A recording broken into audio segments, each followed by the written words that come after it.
Hello viewers, আমি আজকে আপনাদের সাথে কথা বলবো গবাদি পশুর জন্য কাঁচা ঘাসের উপকারিতা বা গুণাগুণ সম্পর্কে। প্রিয় ভিউয়ার্স, এই যে কাঁচা ঘাস বা সবুজ ঘাসকে বলা হয় প্রাকৃতিক খাবার বা সস্তা খাবার। গবাদি পশুর স্বাস্থ্য এবং দুধ উৎপাদনের জন্য এই কাঁচা ঘাস খুবই গুরুত্বপূর্ণ। এই কাঁচা ঘাস হচ্ছে আপনার ভিটামিন এবং খনিজের উৎস। এই কাঁচা ঘাসে থাকে আপনার বিভিন্ন ধরনের ভিটামিন। এগুলো ভিটামিনের মধ্যে রয়েছে vitamin A, vitamin D, vitamin E এবং ভিটামিন কে। আর তাছাড়া কাঁচা ঘাসের মধ্যে রয়েছে ফাইবার, যা গবাদি পশুর হজম প্রক্রিয়াকে সক্রিয় রাখে। ভিউয়ার্স, এই যে আপনার এই যে কাঁচা ঘাস দেখতেছেন, এই কাঁচা ঘাসে আপনার রয়েছে প্রচুর পরিমাণে পটাশিয়াম, ম্যাগনেসিয়াম এবং ক্যালসিয়াম, যেগুলো গবাদি পশুর দুধ উৎপাদন এবং হাড়ের গঠনে এবং প্রজনন স্বাস্থ্যে খুবই গুরুত্বপূর্ণ ভূমিকা পালন করে। বর্তমানে আমরা যখন একটা গবাদি পশুকে প্রচুর পরিমাণে কাঁচা ঘাস দিই এবং দানাদারের পাশাপাশি কিন্তু কাঁচা ঘাস দরকার।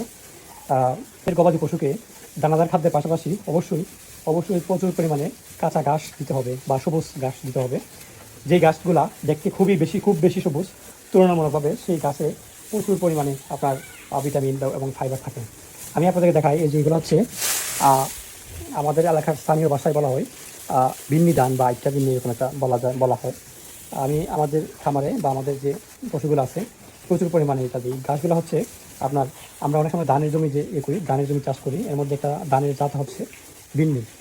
এটা দেখা যায় যে গাছ রোপণের 15-20 দিন বা 25 দিন বা 1 মাসের ভিতর থেকে উপর দিয়ে আপনার কেটে গবাদি পশুকে খাওয়ানো যায়। পরে দেখা যায় আবার 10 থেকে 15 দিনের ভিতরে আবার গাছগুলো আপনার লম্বা হয়ে যায় এবং আবার আপনি এরকমভাবে পর্যায়ক্রমে 2বার আপনি খাওয়াতে পারবেন। এই গাছটা চাষ করার ফলে দেখা যায় একটা সুবিধা হয়, দেখা যায় কৃষক বা খামারি একসাথে ধানও পাবে, একসাথে ঘাসও পাবে। যাই হোক, আমি গাছের উপকারিতা বলছি না, এবং বলছি আপনাদেরকে আপনাদের গবাদি পশুগুলোকে কাঁচা ঘাস খাওয়ালে কী কী আপনার সুযোগ সুবিধা পাবেন। ভিউয়ার্স, কথাই বলে আপনার গাভীর মুখে দিলে ঘাস, দুধ পাবেন 12 মাস। অবশ্যই যদি আপনারা প্রচুর পরিমাণে গাভী থেকে দুধ পেতে চান, অবশ্যই আপনাদের গবাদি পশুগুলোকে পর্যাপ্ত পরিমাণে কাঁচা ঘাস দিতে হবে। আর রয়েছে কাঁচা ঘাসে রয়েছে বিভিন্ন ধরনের ভিটামিন, ফাইবার এবং বিভিন্ন ধরনের খনিজ রয়েছে, যেমন ক্যালসিয়াম, ম্যাগনেসিয়াম, পটাশিয়াম, যা গবাদি পশুর হাড় গঠনে এবং দুধ উৎপাদনে খুবই গুরুত্বপূর্ণ ভূমিকা পালন করে।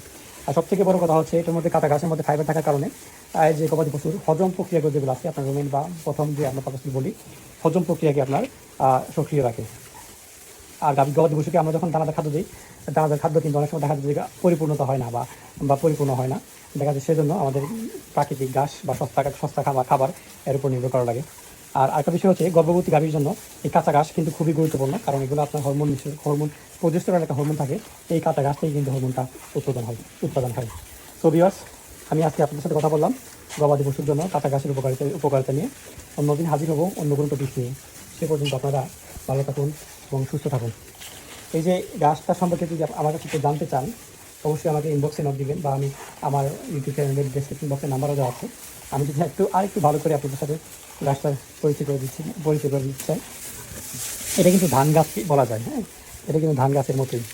হয়তো আমার স্থানীয় যারা আছে, লোকাল যারা আছে তারা চিনবে, হয়তো যারা দেশের বাহির থেকে বা বিভিন্ন জায়গা থেকে আমাদের এলাকা ছাড়া, আমি অনেক জায়গায় খোঁজ নিয়েছি, কিন্তু এই গাছগুলো চাষ হয় না। যেগুলো কিন্তু আপনার গবাদি পশু খুবই মজা করে খাচ্ছে, খাবার খাইতেছে, খুবই স্বাচ্ছন্দ্যবোধ মনে করে আপনার এগুলো আপনি খাইতেছে। আমি আপনাদেরকে দেখাবো, অন্য একটা ভিডিওতে দেখাবো যে আমি কীভাবে আমাদের এখানে রোপণ করি বা কীভাবে কী হয়।